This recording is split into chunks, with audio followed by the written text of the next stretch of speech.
Audio Jungle. Audio Jungle.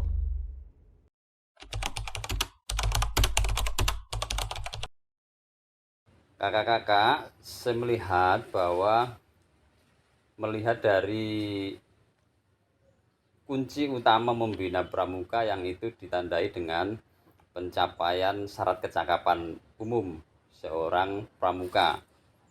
Nah, saya melihat bahwa kecakapan pramuka itu SKU kita itu berurutan dari siaga, penggalang, penegak, pandega dengan pola-pola materi yang berurutan. Jadi kalau kita membaca SKU itu, di SKU siaga ada pengenalan tentang Satya Dharma, lalu di penggalang ada lagi tentang Satya Dharma sampai di Pandega. Tetapi ada sedikit miss ketika persyaratan menjadi anggota pramuka itu ternyata nggak harus berurutan, tetapi berbasis usia. Kalau anak-anak itu sudah berusia 11 tahun dan dia belum pernah mengalami siaga yang harusnya usia 7-10 tahun, dia nggak harus mengulang dari siaga.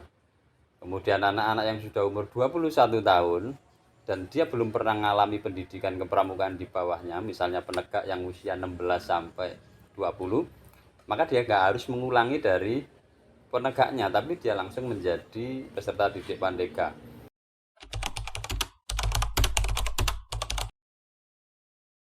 Nah, di sini saya melihat ada missing ya, ketika SKU-nya itu urutan, pengalamannya berurutan, tetapi proses menjadinya tidak urut, tidak urut. Nah, berarti di sini ada sesuatu yang harus dipahami oleh seorang pembina ketika dia membina peserta didik yang dia tidak mengalami proses pendidikan sebelumnya. Yang saya maksudkan begini, contoh ya, saya membina di Pandega, tetapi peserta didik yang saya bina tidak pernah mengalami kehidupan di usia di peserta didik penegak ataupun penggalang. Tiba-tiba karena dia sudah masuk di perguruan tinggi lalu berproses di Pandega. Pertanyaannya, apakah kita harus memaksakan dia belajar lagi keterampilan-keterampilan yang ada di penegak, keterampilan-keterampilan yang ada di penggalang, atau bahkan sampai ke siaga? Tentu jawabannya tidak kan, karena kepramukaan itu basisnya usia.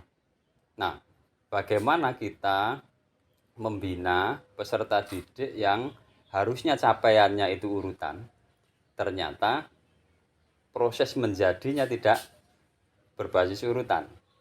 Nah, ini perlu pemikiran tersendiri dari para pembina ketika menghadapi peserta didik yang semacam itu.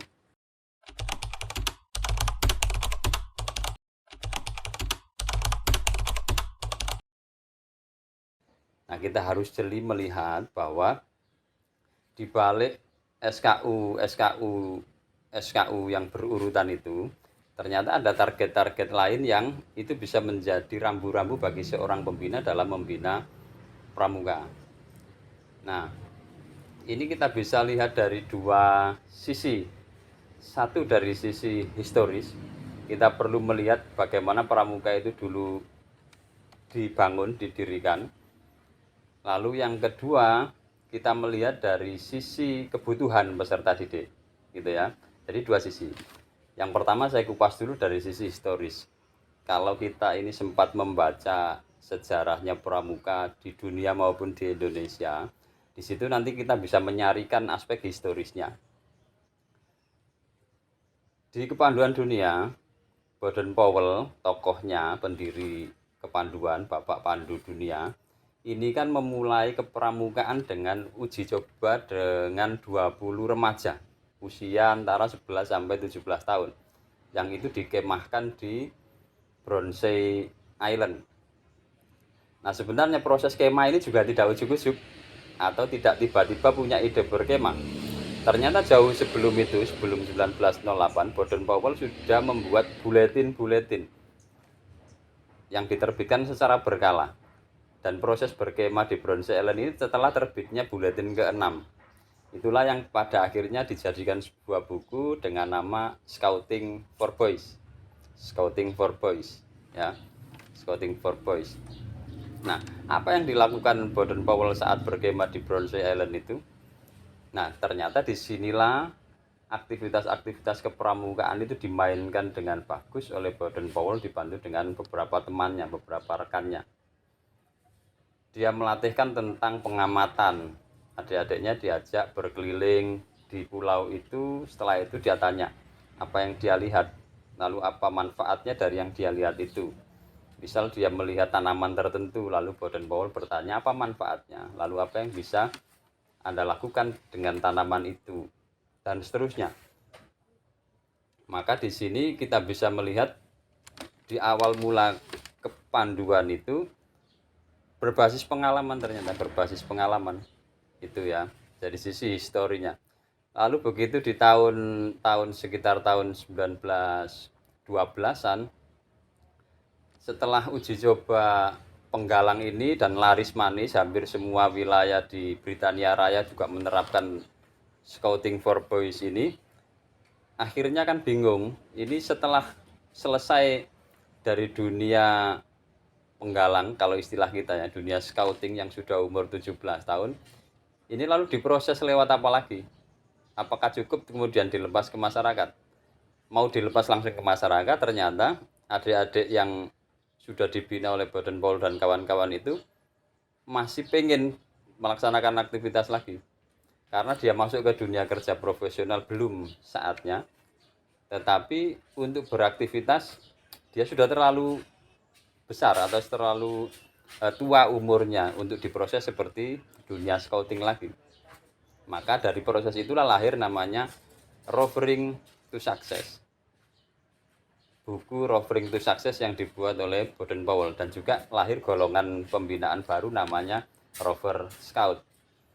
Nah, ternyata polanya sangat sederhana ketika Rover Scout itu. Begitu kita mencoba membaca ya di awal-awal dulu, ternyata Rover Scout itu kegiatan mandiri oleh Purna, saya nyebutnya Purna ya, Purna penggalang itu, Purna Scout. Lalu dia berhimpun di kelompok-kelompok kecil, kemudian melakukan aktivitasnya sendiri dengan konsultasi kepada orang dewasa. Dan misi utamanya adalah to serve, maka dia mengangkat motonya to serve, untuk melakukan tugas pelayanan, berbekal, bermodal dari apa yang sudah dia alami selama menjadi penggalang. Ini dari aspek histori, artinya di situ ada proses menaik dari di penggalang atau scouting itu dia berlatih, belajar lewat petualangan, lewat pengamatan, observasi, lewat berbagai kecakapan hidup, memasak di hutan, kemudian berburu dan sebagainya. Nah, ketika dia masuk usia 17 tahun, masuk dunia yang disebut rover itu, misinya jadi berbeda, yaitu jadi misi pelayanan. Maka Baden Powell memunculkan moto bagi Rover Scout itu to serve. Sementara tadi yang di Boy Scout motonya adalah be prepared, untuk belajar selalu siap sedia. Nah, ini kalau kita melihat aspek historis, maka membina pramuka itu memang tidak harus urutan keterampilan. Jadi ketika dia sudah masuk dunia penegak, belum mengalami dunia penggalang, seorang pembina ya tidak harus lagi memaksakan bahwa dia harus belajar atau menguasai tali menali, tidak harus lagi dipaksakan untuk bisa sandi-sandi, semafor dan seterusnya. Tetapi orientasi pembinaannya adalah kebutuhan aktualisasi diri seorang orang dengan rentang usia itu, gitu ya, rentang usia penegak. Kalau kita saat itu bina penegak, sementara peserta didik kita usianya penggalang. Ini dari aspek histori. Nah, kemudian yang kedua dari aspek perkembangan anak mudanya itu sendiri, kebutuhan mereka. Makanya kan ada istilah ketika kita menyusun program pembinaan itu memperhatikan karakteristik and need. Artinya karakteristik itu kondisi anak usia yang kita bina. Yang kedua kebutuhan mereka. Karakteristik anak usia siaga, penggalang, penegak, pandega tentu berbeda. yang bisa kita lihat, anak usia siaga, dia dunianya seneng bermain, bukan dunia serius. Lalu naik ke Penggalang, dia suka mencoba-coba sesuatu yang baru yang belum pernah dialami, sehingga dia haus akan petualangan. Nah, ketika naik ke dunia penegak, sebenarnya dia sudah tidak semata-mata mencari petualangan lagi, tetapi dia butuh keberadaan dirinya diakui orang lain. Inilah yang namanya eksistensi. Maka di sini ruang membinanya bukan lagi banyak memberi, tetapi mengeksplor apa yang bisa dimunculkan dari sosok penegak itu. Terlebih lagi naik satu tingkat lagi ke dunia pandega ketika orang sudah usianya memasuki 20-an tahun, maka dia bukan lagi butuh sekadar petualangan dan eksistensi, tetapi dia sudah butuh sebuah kemapanan untuk menata kehidupan di masa depannya. Ya kan? Jadi rata-rata anak usia 20-an tahun itu sudah mulai berpikir melihat pasar kerja sekarang itu apa saja, peluang-peluang usahanya apa saja. Nah, jangan sampai keliru ketika dunia psikologinya, dunia perkembangannya itu semacam itu, kita membina lagi dengan keterampilan-keterampilan dasar. Itu akan menurunkan kebutuhan mereka. Ketika di Pandega dia sudah butuhnya untuk menuju mapan di dunia kerja, dunia kemasyarakatan, tapi kita masih paksa mereka lagi untuk belajar tali temali, belajar sandi dan lain-lain. Ini akan jadi penurunan grade dalam perkembangan seorang orang pramuka itu. Nah, oleh karena itu seorang pembina perlu wise, bijak melihat, membaca panduan-panduan yang ada di gerakan pramuka, supaya tidak jadi kita ini orang yang textbook, hanya mengacu pada tulisan, tidak melihat kenyataan. Ini yang kata kunci perlu kita garis bawahi. Kehidupan itu kan berjalan dinamis, ada perubahan-perubahan tiap generasi tertentu. Nah, oleh karena itu sekali lagi pembina, orientasi membinanya bukan hanya teks yang tertulis di buku, tetapi kita lihat betul kondisi adik-adik yang kita bina, kebutuhan mereka apa, lalu di usianya yang saat ini, sebenarnya di masyarakat itu nanti dia akan menetapkan perannya sebagai apa.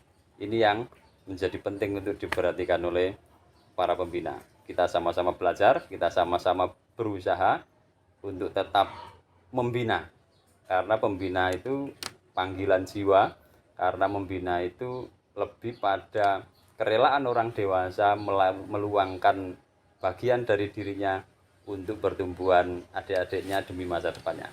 Audio Jungle. Audio Jungle.